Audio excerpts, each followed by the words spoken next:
আজকে আমরা নবম শ্রেণীর বায়োলজির জীবকোষ ও টিস্যু দ্বিতীয় অধ্যায় এই বিষয়টা নিয়ে আলোচনা করব তোমাদের সাথে।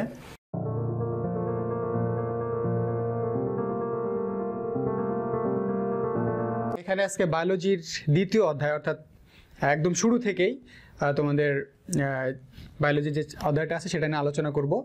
তো বায়োলজির শুরুতে দ্বিতীয় অধ্যায়ে যে অধ্যায়টা আছে সেটা হচ্ছে জীবকোষ ও টিস্যু, এটা নিয়ে আলোচনা করব। তারপরেও আরেকটা কথা বলে নেই ফার্স্টেই, যে বায়োলজিতে 14টা অধ্যায় আছে তোমাদের, তার মধ্যে এই চ্যাপ্টারটা হচ্ছে অ্যাকচুয়ালি বায়োলজির জন্য বেসিক বলতে এই কোষ সম্পর্কে যদি জানো তাহলে এর পরবর্তী অধ্যায়ে ধাপে ধাপে যে টপিকগুলো তোমাদের সামনে আসবে সেগুলো তোমরা ভালোভাবে বুঝতে পারবা।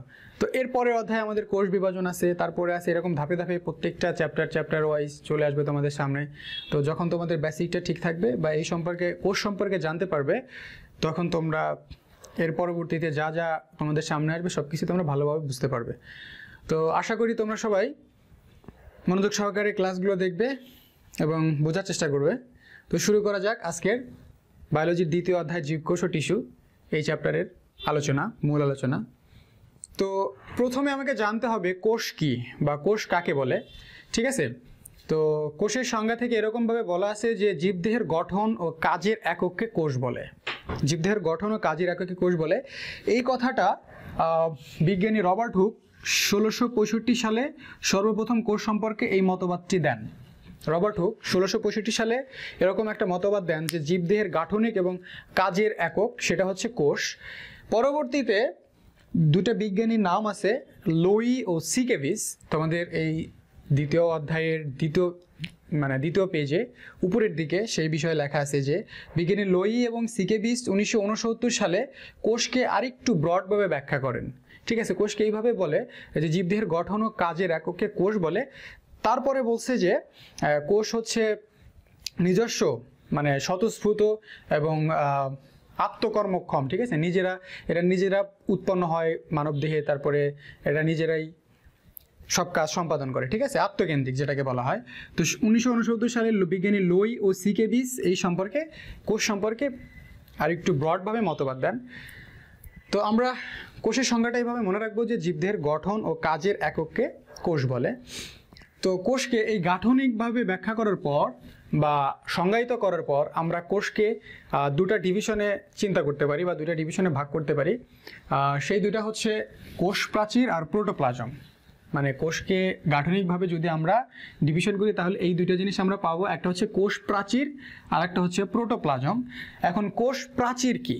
কোষ প্রাচীরটা হচ্ছে বাইরের দিকের একটা শক্ত আবরণ যেটা কোষটাকে ভেতরে বাইরে থেকে কোষটাকে একদম সম্পূর্ণভাবে সেফ রাখতেছে, বাইরের আবরণ দ্বারা কোষটাকে আবদ্ধ করে রাখতেছে, সেটাই হচ্ছে কোষ প্রাচীর। এই যে সেল ওয়াল আমি এখানে এঁকে রেখেছি, দেখো এটা হচ্ছে কোষ প্রাচীর। তো কোষ প্রাচীরের 3টা লেয়ার থাকে। এই বাইরের দিকের একটা, এটা হচ্ছে প্রাথমিক, এটা হচ্ছে মধ্য আর এটা হচ্ছে অন্ত, এই 3টা লেয়ার থাকে। তো আরেকটা জিনিস মনে রাখতে হবে যে আমরা জানি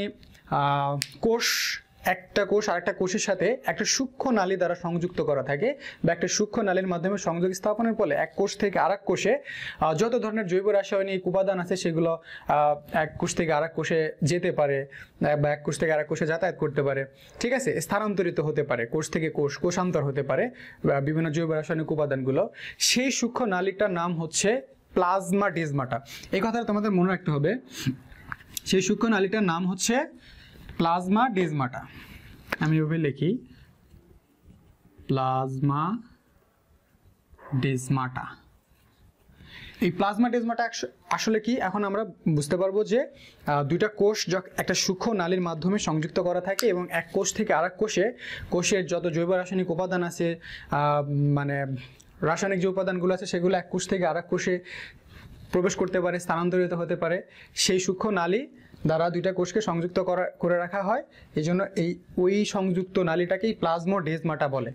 ওকে, পরবর্তীতে যেটা আছে প্রোটোপ্লাজমকে জীবের ভৌতভিত্তি বলা হয়, কারণ আমরা জানি কোষের মধ্যে প্রোটোপ্লাজম থাকে। এটা হচ্ছে কোষের ডিভিশন, কোষ প্রাচীর, প্রোটোপ্লাজম কোষ প্রাচীরের মধ্যে থাকে। এই প্রোটোপ্লাজমটা কোষ প্রাচীরের ভিতরে থাকে। তো এই প্রোটোপ্লাজমটা হচ্ছে জীবকোষে মিনিমাম 67 থেকে উপরের দিকে 90% পর্যন্ত ওয়াটার বা পানি এটা সরবরাহ করে থাকে প্রোটোপ্লাজম। তাহলে প্রোটোপ্লাজম কি করে, জীবকোষে বা সজীব কোষের মধ্যে সর্বনিম্ন 67 থেকে সর্বোচ্চ 90% পর্যন্ত পানি সরবরাহ করে থাকে প্রোটোপ্লাজম।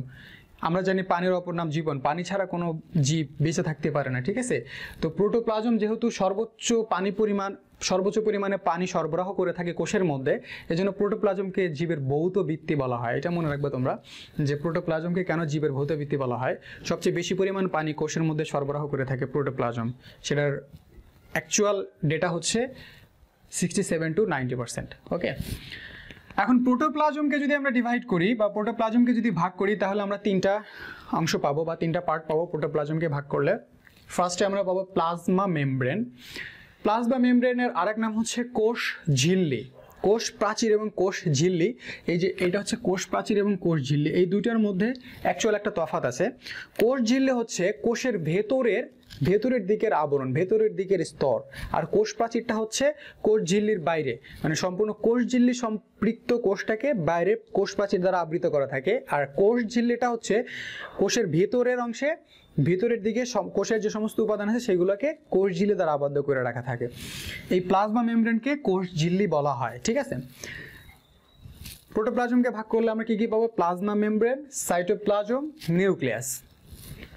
তো সাইটোপ্লাজম আমরা জানি কোষের মধ্যে অসংখ্য সাইটোপ্লাজম থাকে, অনেক সাইটোপ্লাজম আছে কোষের মধ্যে। আমি সাপোজ ছোট্ট করে রাখার চেষ্টা করি, এরকম যদি একটা কোষ কল্পনা করি আমরা, তাহলে আমাদের সেন্টারে থাকে নিউক্লিয়াস, এবং নিউক্লিয়াসের চারপাশে এরকমভাবে বিক্ষিপ্ত অবস্থায় ছড়িয়ে ছিটিয়ে যেগুলো অবস্থান করে সেগুলো হচ্ছে অ্যাকচুয়ালি সাইটোপ্লাজম। তো এই সাইটোপ্লাজমের সংখ্যা অসংখ্য, অনেক সাইটোপ্লাজম আছে, সাইটোপ্লাজম অঙ্গাণু আছে। বাট এসএসসি লেভেলে নবম দশম শ্রেণীতে 9টা থেকে 10টা বা সর্বোচ্চ 7টা বা 8টা এইরকম কয়েকটা অঙ্গাণু সম্পর্কে এই বইয়ে বলা হয়েছে বা এখানে ব্যাখ্যা দেওয়া হয়েছে, তোমাদের সামনে যেটা আসবে। সেই 7টা অঙ্গাণুর নাম আমি এখানে লিখে রেখেছি। সেগুলো হচ্ছে mitochondria, plastid, ribosome, lysosome, endoplasmic reticulum, Golgi বস্তু, কোষ গহ্বর, গলজি বডি বা গলজি বস্তু যেটাই বলো, আর কোষ গহ্বর। এই 7টা সাইটোপ্লাজমীয় অঙ্গাণু তোমাদের ভালোভাবে বিস্তারিত সুন্দরভাবে বইয়ে ব্যাখ্যা করা আছে এবং আমিও তোমাদেরকে সেটা বোঝানোর চেষ্টা করব। তো তাহলে এইটা হচ্ছে কোষের গাঠনিক স্ট্রাকচারের দিক থেকে কোষের একটা ক্লাসিফিকেশন, একটা প্রকারভেদ, যে কোষকে দুই ভাগে ভাগ করে দুইটা ডিভিশন করলে কোষ প্রাচীর প্রোটোপ্লাজম পাবো আমরা। প্রোটোপ্লাজমকে আবার ডিভাইড করলে আমরা 3টা জিনিস পাবো, একটা হচ্ছে প্লাজমা মেমব্রেন, একটা হচ্ছে সাইটোপ্লাজম, আর নিউক্লিয়াস। তো আমরা জানি কোষের সেন্টারে থাকে নিউক্লিয়াস, কোষের কেন্দ্রে নিউক্লিয়াস অবস্থান করে। নিউক্লিয়াসের মধ্যে কি কি থাকে সেটা নিয়ে কথা বলবো। এখন কোষের বাকি ক্লাসিফিকেশন এই দিকে আমি লিখে রাখছি, দেখো এইখানে কোষের যে বাকি ক্লাসিফিকেশনগুলো আছে সেগুলো সম্পর্কে আগে একটাবার জেনে আসি। দেখো কোষকে প্রকৃতি অনুসারে দুই ভাগে ভাগ করা যায়। একটা হচ্ছে উদ্ভিদ কোষ আর একটা হচ্ছে প্রাণী কোষ। উদ্ভিদ কোষ এবং প্রাণী কোষের মধ্যে ডিফারেন্সিয়েট আছে, পার্থক্য আছে। উদ্ভিদ কোষে প্লাস্টিড থাকে, প্রাণী কোষে প্লাস্টিড থাকে না। মনে রাখবা, আমি যেটা বলি সেটা মনোযোগ সহকারে শুনে সেটা নোট করে নিতে পারো, তাহলে তোমাদের জন্য সুবিধা হবে। উদ্ভিদ কোষে প্লাস্টিড থাকে, প্রাণী কোষে প্লাস্টিড থাকে না।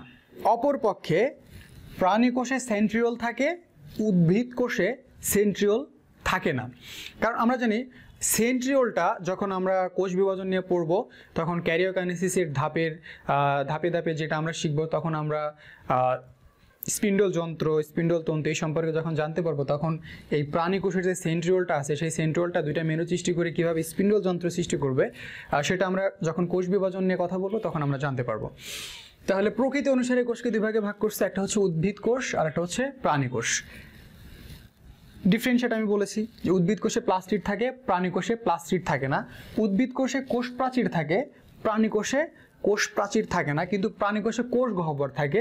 এবং প্রাণী কোষের কোষ গহ্বর উদ্ভিদ কোষের কোষ গহ্বরের চেয়ে অনেক ছোট, অনেক সূক্ষ্ম, নাই বললেও চলে। আর প্রাণী কোষে সেন্ট্রিওল থাকে, উদ্ভিদ কোষে সেন্ট্রিওল থাকে না। তারপরে কাজের ভিত্তিতে কোষকে দুই ভাগে ভাগ করা হয়েছে, একটা হচ্ছে দেহকোষ আর একটা হচ্ছে জনন কোষ। দেহকোষ কি, জনন কোষ কি? আমরা জানি দেহকোষ হচ্ছে মাইটোসিস, কোষ বিভাজনের ফলে আমাদের জীবদেহের যে বংশবৃদ্ধি না, জীবদেহের যে গাঠনিক বৃদ্ধি হয়। আমরা ছোটোবেলায় থেকে যখন ধীরে ধীরে ধাপে ধাপে বড় হয়েছি, জন্মের পর আমরা ঠিক অ্যাপ্রক্সিমেটলি এতটুকু ছিলাম। এই দেহকোষটা যদি না থাকতো তাহলে আমরা অ্যাকচুয়ালি এতটুকু থেকে যেতাম, বড় হইতাম না, ঠিক আছে? তো দেহকোষের কাজ হচ্ছে গাঠনিকভাবে বৃদ্ধি করা, আর জনন কোষটা হচ্ছে বংশগতির ধারা। মিওসিস কোষ বিভাজনের ফলে আমাদের বংশগতির ধারা, জেনারেশন টু জেনারেশন, এক জেনারেশন থেকে আরেক জেনারেশনে যে বংশগতির ধারাটা সেটা অব্যাহত রাখছে ডিম্বাণু, শুক্রাণু, জাইগোট আমরা বলতে পারি, সেটা অ্যাকচুয়ালি জনন কোষে থাকে। তো জনন কোষ আর দেহকোষের মধ্যে এতটুকু ডিফারেন্সিয়েট তোমরা মনে রাখলে চলবে। আর নিউক্লিয়াসের গঠনের ভিত্তিতে কোষকে দুই ভাগে ভাগ করা যায়। নিউক্লিয়াসের গঠনের ভিত্তিতে কোষকে কয় ভাগে ভাগ করা যায়? দুই ভাগে। একটা হচ্ছে আদি কোষ আর একটা হচ্ছে প্রকৃত কোষ। এখন আমাকে জানতে হবে আদি কোষ কি আর প্রকৃত কোষ কি। আদি কোষ হচ্ছে যে কোষের সুগঠিত নিউক্লিয়াস থাকে না, সেটা হচ্ছে আদি কোষ। এখন সুগঠিত নিউক্লিয়াসটা কি? এই যে আমি এখানে নিউক্লিয়াসের চিত্র আঁকছি, দেখো একটা নিউক্লিয়াসের মধ্যে, এটা হচ্ছে একটা নিউক্লিয়াস, একটা নিউক্লিয়াসের মধ্যে যে অঙ্গাণুগুলো নিউক্লিয়াসের মধ্যে উপস্থিত থাকা বাঞ্ছনীয় বা থাকতে হবে, সেই যদি উপস্থিত থাকে সেগুলো, তাহলে সেটা হচ্ছে প্রকৃত নিউক্লিয়াস। আর যদি উপস্থিত না থাকে তাহলে সেটা প্রকৃত নিউক্লিয়াস না। যেমন একজন মানুষের যদি আমাদের মানুষের স্ট্রাকচার যদি গঠন চিন্তা করি, তাহলে আমাদের কি হবে? মানে একজন মানুষের হাত আছে, পা আছে, পঞ্চ ইন্দ্রিয় আছে, বাট একজনের যদি একটা হাত না থাকে, একটা পা না থাকে, তাহলে সে কিন্তু প্রকৃত মানুষ না। আমরা তাদেরকে প্রতিবন্ধী বা এই টাইপের কিছু একটা বলে থাকি, ঠিক আছে? মানে সে শারীরিক প্রতিবন্ধী। তো নিউক্লিয়াসটা ঠিক সেরকম, আদি নিউক্লিয়াস এবং প্রকৃত নিউক্লিয়াস, সেটা আদি কোষ এবং প্রকৃত কোষ। আদি কোষ হচ্ছে যে কোষে সুগঠিত নিউক্লিয়াস থাকে না তাকে আদি কোষ বলে, আর যে কোষে সুগঠিত নিউক্লিয়াস থাকে তাকে প্রকৃত কোষ বলে। এটা হচ্ছে আদি কোষ এবং প্রকৃত কোষের ডিফারেন্সিয়েট। তো এইভাবে যদি তুমি নোট করে পড়ো এবং বোঝার চেষ্টা করো, তাহলে তোমার কাছে ইজি হবে। তোমাদের বইয়ে এটা বিশদ আকারে স্টেপ বাই স্টেপ, ধাপে ধাপে লেখা আছে বা সেখানে উল্লেখ করা আছে। তোমরা যদি এরকমভাবে নোট করে সুন্দর করে এরকমভাবে পড়ো, তাহলে তোমাদের জন্য এগুলো পড়া একদম সহজ হবে, ইজি হবে। তাহলে এখন আমরা চলে আসি প্রোটোপ্লাজম, যেটা নিয়ে কথা বলতেছিলাম। প্রোটোপ্লাজম কে তিন ভাগে ভাগ করলে প্লাজমা মেমব্রেন, সাইটোপ্লাজম এবং নিউক্লিয়াস আমরা পেয়ে থাকি। তো সাইটোপ্লাজমের যে 8টা অঙ্গাণু বা 7টা অঙ্গাণু, সেটা সম্পর্কে আমি এখানে লিখে রাখছি: mitochondria, plastid, ribosome, lysosome, endoplasmic reticulum, Golgi বস্তু, আর একটা হচ্ছে কোষ গহ্বর। তো এখন আমরা কথা বলবো এই মাইটোকন্ড্রিয়া, এইটা নিয়ে আমরা কথা বলবো। তো মাইটোকন্ড্রিয়াকে কোষের পাওয়ার হাউস বলা হয়। মাইটোকন্ড্রিয়াকে কোষের পাওয়ার হাউস বলা হয় কেন, এটা নিয়ে আমরা কথা বলবো। আমরা মাইটোকন্ড্রিয়া নিয়ে কথা বলবো। মাইটোকন্ড্রিয়াকে কোষের পাওয়ার হাউস বলা হয়, মাইটোকন্ড্রিয়াকে কেন কোষের পাওয়ার হাউস বলা হয় সেটা নিয়ে কথা বলবো। তার আগে মাইটোকন্ড্রিয়ার গঠন সম্পর্কে আমাকে আগে জানতে হবে। মাইটোকন্ড্রিয়ার কিভাবে গঠন করা হয় বা কিভাবে গঠিত হয়েছে। বিজ্ঞানী বেন্ডা 1898 সালে সর্বপ্রথম মাইটোকন্ড্রিয়ার গাঠনিক এবং মাইটোকন্ড্রিয়া কি এই সম্পর্কে আলোচনা করছে বিজ্ঞানী বেন্ডা 1898 সালে। তো মাইটোকন্ড্রিয়ার দুটো লেয়ার, বাইরের দিকের লেয়ার বা বাইরের দিকের যে আবরণটা আছে সেটা মসৃণ, সেটাতে কোনো ঝামেলা নাই বা সেটা একদম সমান লেভেল বা মসৃণ। আর ভেতরের দিকের অংশটা ভেতরের দিকে ভাঁজ হয়ে থাকে। এই ভেতরের দিকে ভাঁজ হয়ে থাকা এই অংশটাকে বলা হয় ক্রিস্টি। ভেতর দিকে ভাঁজ হয়ে থাকা অংশকে ক্রিস্টি বলে। এবং ক্রিস্টির গায়ে অসংখ্য বৃন্তযুক্ত সববৃন্তক কাটার মতো লেগে থাকে, এইগুলোকে বলা হয় অক্সিজম। তাহলে বিজ্ঞানী বেন্ডা 1898 সালে মাইটোকন্ড্রিয়া সম্পর্কে প্রথম ধারণা দেন এবং মাইটোকন্ড্রিয়ার ভেতরের লেয়ারটা আঁকা বাঁকা, ভেতরের দিকে ভাঁজ হয়ে থাকে। এই ভাঁজ হয়ে থাকা অংশটাকে বলা হয় ক্রিস্টি এবং ক্রিস্টির গায়ে অসংখ্য সব বৃত্তাকার অঙ্গাণু থাকে, সেগুলোকে বলা হয় অক্সিজম। আচ্ছা, এখন মাইটোকন্ড্রিয়াকে কোষের পাওয়ার হাউস বলা হয় কেন? আমরা জানি সবাত শ্বসনে 4টা ধাপ সম্পন্ন হয়। দেখো, সবাত শ্বসনে যে 4টা শক্তি উৎপাদনের যে ধাপ, সেই 4টা ধাপ, একটা হচ্ছে গ্লাইকোলাইসিস, অ্যাসিটাইল কোয়ে সৃষ্টি, অ্যাসিটাইল কোয়ে সৃষ্টি, ক্রেবস চক্র, আর একটা হচ্ছে ইলেকট্রন প্রবাহতন্ত্র। তাহলে এই সবাদ শ্বসনের এই চারটা ধাপ, এই চারটা ধাপের মধ্যে এই ক্রেবস চক্র আর ইলেকট্রন প্রবাহতন্ত্র সবচেয়ে শক্তিশালী এবং সবচেয়ে গুরুত্বপূর্ণ দুইটা ধাপ। একটা হচ্ছে ক্রেবস চক্র এবং আরেকটা হচ্ছে ইলেকট্রন প্রবাহতন্ত্র। আমাদের শক্তি, আমাদের সমস্ত মানবদেহে যে শক্তিটা সরবরাহ হয়, যে শক্তিটা সঞ্চিত থাকে আমাদের মানবদেহে সরবরাহ করে থাকে, সেই শক্তির একক হচ্ছে এটিপি। ভরের একক যেমন কিলোগ্রাম, ওজনের একক নিউটন, সেই হিসাবে আমাদের শরীরের সঞ্চিত শক্তির একক হচ্ছে এটিপি, অ্যাডিনোসিন ট্রাইফসফেট যেটা। তো এই এটিপি তৈরির একটা প্রসেসিং যেটা ক্রেবস চক্র আর ইলেকট্রন প্রবাহতন্ত্র, সবাদ শ্বসনের চারটি ধাপের মধ্যে লাস্ট দুটা ধাপ সবচেয়ে শক্তিশালী এবং সবচেয়ে গুরুত্বপূর্ণ যে দুইটা ধাপ, সেই দুইটা ধাপ মাইটোকন্ড্রিয়াতে সম্পন্ন হয় এবং এই দুইটা ধাপে সর্বোচ্চ শক্তি সরবরাহ হয় এবং সর্বোচ্চ শক্তি সেখান থেকে সঞ্চারিত হয়। ঠিক আছে, তো এই দুইটা ধাপ, শক্তিশালী ধাপ মাইটোকন্ড্রিয়াতে সম্পন্ন হয় বলে মাইটোকন্ড্রিয়াকে কোষের পাওয়ার হাউস বলে। মাইটোকন্ড্রিয়ার কাজ কি? মাইটোকন্ড্রিয়ার কাজ হচ্ছে শক্তি সঞ্চয় করে, শক্তি সরবরাহ করে, ডিম্বাণু শুক্রাণু উৎপন্ন করে, ডিএনএ আরএনএ উৎপন্ন করে। ঠিক আছে, এগুলো হচ্ছে মাইটোকন্ড্রিয়ার কাজ। তো মাইটোকন্ড্রিয়ার প্রয়োজনীয় শক্তি সঞ্চয় করে, সরবরাহ করে। আর আবার বলতেছি আমি যে ক্রেবস চক্র এবং ইলেকট্রন প্রবাহতন্ত্র মাইটোকন্ড্রিয়ার সবাদ শ্বসনের সবচেয়ে গুরুত্বপূর্ণ দুইটা ধাপ, শক্তিশালী দুইটা ধাপ। এই দুইটা ধাপ মাইটোকন্ড্রিয়াতে সম্পন্ন হয়, যার জন্য মাইটোকন্ড্রিয়াকে কোষের পাওয়ার হাউস বলা হয়। তো এখন দেখো মাইটোকন্ড্রিয়াতে আমি একটু এগুলো মুছে ফেলি।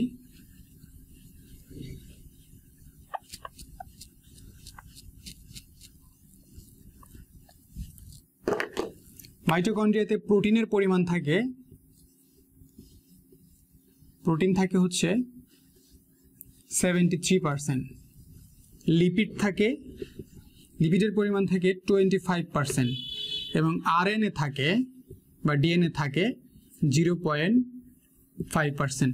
এটা মোস্ট ইম্পর্ট্যান্ট ডেটা। ঠিক আছে, যে একটা কোষের মধ্যে মাইটোকন্ড্রিয়াতে প্রোটিনের পরিমাণ হচ্ছে 73%, লিপিডের পরিমাণ 25%, আরএনএ 0.5%। তোমাদের আরেকটা কথা বলতে ভুলে গেছি, আরেকটা কথা, কোষ, আমি যখন কোষ প্রাচীরটা নিয়ে কথা বলতেছিলাম, কোষ প্রাচীরের মধ্যে অ্যাকচুয়ালি কি কি থাকে সেটা আমি বলতে ভুলে গেছিলাম। কোষ প্রাচীরের মধ্যে থাকে যে জিনিসগুলো, সেগুলো হচ্ছে cellulose, hemicellulose, lignin, suberin, lipid. তো মাইটোকন্ড্রিয়া নিয়ে আমরা কথা বললাম। এখন যেটা নিয়ে, যে বিষয়টা নিয়ে কথা বলবো সেটা হচ্ছে প্লাস্টিড। প্লাস্টিড হচ্ছে উদ্ভিদ কোষে থাকে, আমরা জানি। প্লাস্টিডকে তিন ভাগে ভাগ করা যায়। একটা হচ্ছে ক্লোরোপ্লাস্ট, আর একটা হচ্ছে লিউকোপ্লাস্ট। তো ক্লোরোপ্লাস্ট হচ্ছে উদ্ভিদের সবুজ যে রং, সেই রংটা সবুজ কালারের জন্য ক্লোরোপ্লাস্ট কাজ করে থাকে। সবুজ বাদে হলুদ বা অন্যান্য যে কালার আছে সেই কালারগুলোর জন্য ক্রোমোপ্লাস্ট। আর লিউকোপ্লাস্টের নিজস্ব কোনো কালার বা রং নেই। ঠিক আছে, কিন্তু লিউকোপ্লাস্ট থাকে হচ্ছে মূলে। সেটা যখন পাতায় চলে যায়, পাতায় যাওয়ার পরে সূর্যের আলো যখন পড়ে সেখানে, তখন সেটা ক্লোরোপ্লাস্টের ভূমিকা পালন করে। সেটা নিয়ে বিশদ আলোচনা আছে। তো আমরা এখন সেই ক্লোরোপ্লাস্টটা নিয়ে একটু কথা বলবো। তো ক্লোরোপ্লাস্টে এই ভিতরে যে অংশগুলো থাকে এরকম এইগুলোকে বলা হয় ম্যাট্রিক্স বা মাতৃকা। মাতৃকা জিনিসটা কি? মাতৃকা জিনিস হচ্ছে এমন একটা জিনিস যেটা আমরা ধাত্র বলে থাকি, যেটা একটা কোষের মধ্যে অন্যান্য উপাদানগুলোকে ধারণ করে রাখে। ঠিক আছে, সেইটাই হচ্ছে ম্যাট্রিক্স। তো এই ম্যাট্রিক্স থাকে, এইগুলোকে বলা হয় ম্যাট্রিক্স। এবং আমরা এই যে এরকম গোল গোল যে দেখতে পাচ্ছি চাকতির মতো, এইগুলো এক একটাকে বলা হয় গ্রানাম চাকতি। এক একটাকে বলা হয় গ্রানাম চাকতি। এবং এই গ্রানাম চাকতি এরকম আমি চারটা লিখছি, 1 2 3 4, বাট এর অ্যাকচুয়াল নাম্বার বা অ্যাকচুয়াল সংখ্যা হচ্ছে 5 থেকে 25টা। এই গ্রানাম চাকতি 5 থেকে 25টা থাকে। এবং এরকম গ্রানাম চাকতি যখন অনেকগুলো গ্রানাম চাকতি যখন একটা শেপ গঠন করে ফেলে, তখন এই সম্পূর্ণটাকে বলা হয় গ্রানা। সম্পূর্ণটাকে বলা হয় গ্রানা। তো এই গ্রানার সংখ্যা একটা ক্লোরোপ্লাস্টের মধ্যে এই সংখ্যাটা এরকম 1 2 3 4 এরকম, এই সংখ্যাটা মিনিমাম 40 থেকে 80টা। তাহলে একটা উদ্ভিদ কোষের মধ্যে প্লাস্টিডের যে ক্লোরোপ্লাস্ট আছে যেটা, তার মধ্যে গ্রানাম চাকতি যেটা, সেটা মিনিমাম 5 থেকে 25টা, এরকম 5 থেকে 25টা গ্রানাম চাকতি যখন একত্রে হয় তখন সেটা গ্রানা হয়ে যায়, এবং গ্রানাগুলো এরকম সূক্ষ্ম নালীর মাধ্যমে একটার সাথে আরেকটা সংযুক্ত অবস্থায় থাকে, যেরকম এইটাকে বলা হয় গ্রানাম ল্যামেলি। ঠিক আছে, এটাকে বলা হয় গ্রানাম ল্যামেলি। ল্যামেলি হচ্ছে এক বচন, বহু বচনে এটাকে বলা হয় ল্যামেলাম। ঠিক আছে, গ্রানাম ল্যামেলাম দ্বারা এক একটা গ্রানা আরেকটা গ্রানার সাথে সংযুক্ত থাকে। ঠিক আছে, আর ভেতরের দিকে অংশ এইগুলোকে বলা হয় ম্যাট্রিক্স। এটা হচ্ছে ক্লোরোপ্লাস্ট। আর তোমাদের রাইবোজোম হচ্ছে উদ্ভিদ কোষের মধ্যে সবচেয়ে বেশি পরিমাণে প্রোটিন সংশ্লেষণ করে থাকে। তো এই বিস্তারিত যে আলোচনা আছে, বাকিগুলো লাইসোজোম, এন্ডোপ্লাজমিক রেটিকুলাম, গলজি বস্তু, কোষ গহ্বর, এগুলো তোমাদের বইয়ে সুন্দর করে দেয়া আছে। তোমরা জাস্ট একবার করে পড়লে সেখান থেকে ক্লিয়ার ধারণা পেয়ে যাবা। তো যেগুলো মোস্ট ইম্পর্টেন্ট ছিল সেগুলো হচ্ছে সাইটোপ্লাজম অঙ্গনের মধ্যে মাইটোকন্ড্রিয়া, প্লাস্টিড, রাইবোজোম প্রোটিন সংশ্লেষণ করে, সবচেয়ে বেশি পরিমাণে প্রোটিন সংশ্লেষণ করে রাইবোজোম।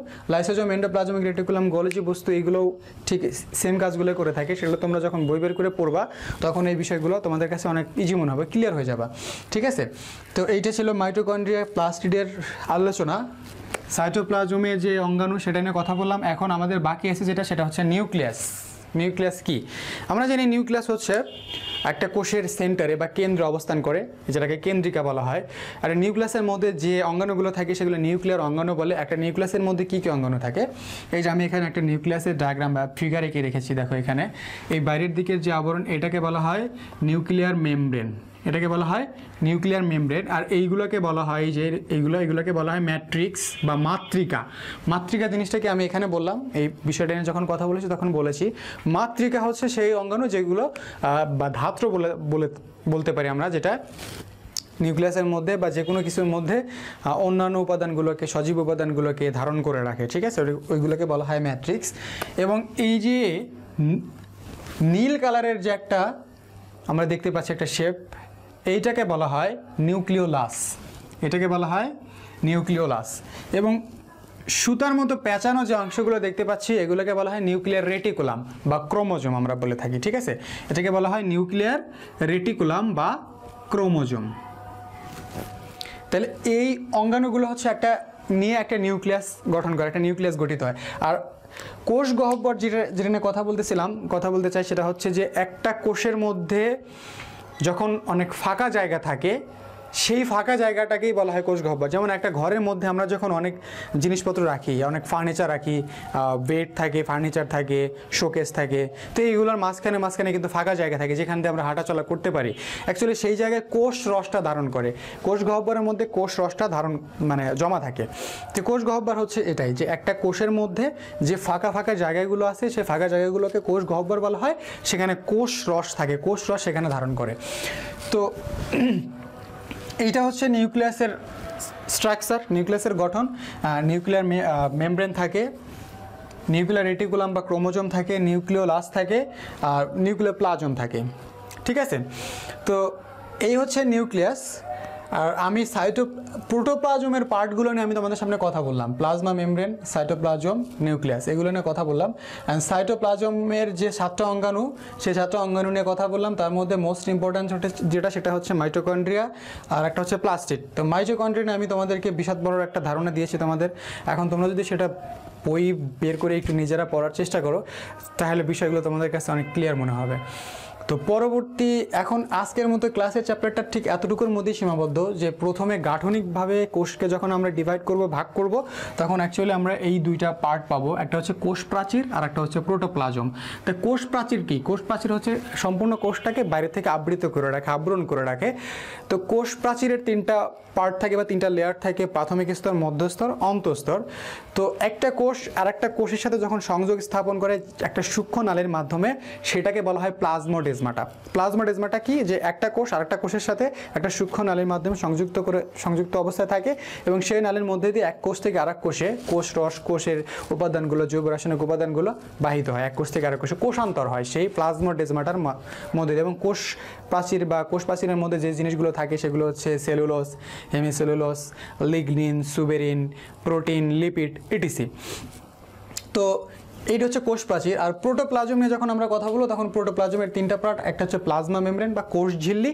কোষ ঝিল্লি জিনিসটা কি, যে কোষ প্রাচীর হচ্ছে কোষের বাইরের একদম সম্পূর্ণ কোষের বাইরের আবরণ, আর কোষ ঝিল্লিটা হচ্ছে কোষ প্রাচীরের ভেতরে কোষের বাইরের আবরণ।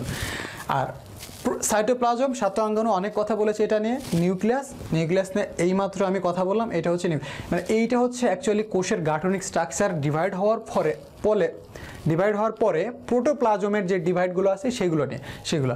আর প্রোটোপ্লাজম মূলত কি, এটা সম্পর্কে জানতে হলে আমি এটা আগেই বলছি যে প্রোটোপ্লাজম একটা সজীব কোষের মধ্যে সবচেয়ে বেশি মিনিমাম 67 থেকে একদম সর্বোচ্চ 90% পর্যন্ত পানি সরবরাহ করে থাকে কোষের মধ্যে প্রোটোপ্লাজম। এই জন্য প্রোটোপ্লাজমকে জীবনের ভৌত ভিত্তি বলা হয়। পানির অপর নাম জীবন, পানি ছাড়া কোনো সজীব কোষ বেঁচে থাকতে পারবে না।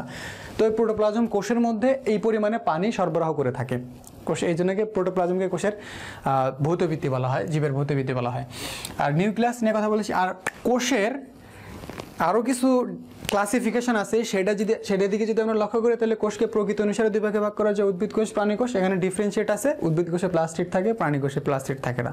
প্রাণী কোষে থাকে সেন্ট্রাল, উদ্ভিদ কোষে সেন্ট্রাল থাকে না। উদ্ভিদ কোষে কোষ প্রাচীর থাকে, প্রাণী কোষে কোষ প্রাচীর থাকে না। ঠিক আছে। আর কাজের ভিত্তিতে কোষকে দুই ভাগে ভাগ করা গেছে, একটা হচ্ছে দেহকোষ আর একটা হচ্ছে জনন কোষ। দেহকোষ হচ্ছে উদ্ভিদের দৈহিক বৃদ্ধি, উদ্ভিদের বা মানুষের দৈহিক বৃদ্ধি এগুলো নিয়ন্ত্রণ করতেছে। আর জনন কোষটা হচ্ছে বংশগতির ধারা, একটা জেনারেশন থেকে আরেকটা জেনারেশনের যে বংশগতির ধারা সেটা অব্যাহত আছে, সেটা জনন কোষের ফলে। আর নিউক্লিয়াসের গঠনের ভিত্তিতে কোষকে দুই ভাগে ভাগ করা যায়, একটা হচ্ছে আদিকোষ, একটা হচ্ছে প্রকৃত কোষ। আদিকোষ হচ্ছে প্রোক্যারিওটিক সেল, প্রকৃত কোষ হচ্ছে ইউক্যারিওটিক সেল। তো আদিকোষ যেটা, সেটা হচ্ছে সুগঠিত নিউক্লিয়াস থাকে না। সুগঠিত নিউক্লিয়াস বলতে এই যে নিউক্লিয়াসের ভিতরে যে অঙ্গাণুগুলো থাকে এগুলো না থাকলে সেটা সুগঠিত নিউক্লিয়াস নয়, যার ফলে সেটা আদিকোষ। আর প্রকৃত কোষে সুগঠিত নিউক্লিয়াস থাকে, এবং সেটাকে প্রকৃত কোষ বলা হয়। এটা তোমাদের বইয়ে সুন্দরভাবে লেখা আছে। তো আজকের ক্লাসটা কোষ নিয়ে যখন ক্লাসিফিকেশন করব, কোষ সম্পর্কে যখন জানতে পারবো বা জানতে চাইবো, তখন অ্যাকচুয়ালি আমাদের সামনে এই বিষয়গুলো আসবে। যেমন ক্লোরোপ্লাস্ট নিয়ে যখন কথা বললাম, এই যে এই গ্রানা, তারপরে ল্যামেলাম এইগুলো। তো কোষের বিষয়টা এতটুকুনের মধ্যেই থাকবে। তো এর পরবর্তী তোমাদের যে চ্যাপ্টার, মানে এই চ্যাপ্টারের যে টপিকটা আলোচনা করার বিষয় আছে সেটা হচ্ছে উদ্ভিদ টিস্যু কি বা উদ্ভিদ টিস্যু কি, এর অনেক ক্লাসিফিকেশন আছে, বিশদ ব্যাখ্যা আছে। এই ক্লাসিফিকেশনগুলো নিয়ে তোমাদের সামনের ক্লাসে এই চ্যাপ্টারের সেকেন্ড টপিক উদ্ভিদ টিস্যু, এটা নিয়ে তোমাদের সামনে উপস্থিত হবো। তো আজকের মধ্যে ক্লাসটা কোষ সম্পর্কের যে ক্লাসিফিকেশন সেটা এখানেই শেষ। তোমরা এটা ভালোভাবে একটু দেখবা, আর বই বের করে নিজেরা একটু এটার সাথে মেলানোর চেষ্টা করবো, পড়ার চেষ্টা করবো, তোমাদের কাছে সহজ মনে হবে। আশা করি সবাই ভালো থাকবা, সুস্থ থাকো। আসসালামু আলাইকুম।